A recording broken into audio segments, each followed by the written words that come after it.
Kanisa la Mungu hapa jamani. Haki ya Mungu.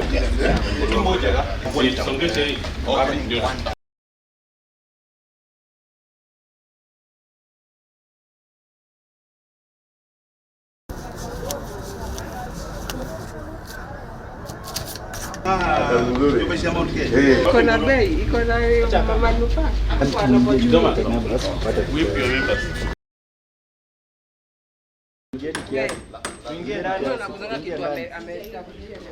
Uhuru hajifadhili malfunction ya SHA. Uhuru sio yeye amesponsor the high cost ya mafuta. Mtafute kitu kingine cha kufanya, mtumie hiyo nguvu yenu kutuelezea vile mnataka kutatua shida za wananchi. And msimuogope. Just do the right thing.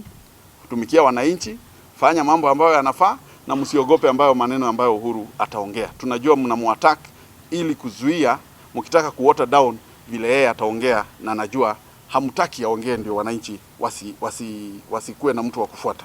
Moi Kenyatta ni si mwanachama, ni kiongozi wa chama cha Jubilee. Ni party leader wa chama cha Jubilee. Na huwezi kuwa party leader na ufungwe mdomo. You cannot be a party leader and be silenced.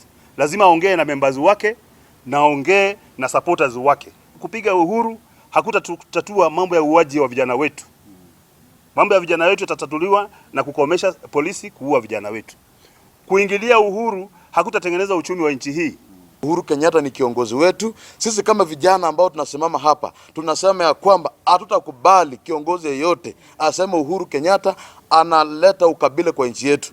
Kwa sababu kuna viongozi wengi wamesimama katika chama cha Jubilee ambao si wa Kikuyu.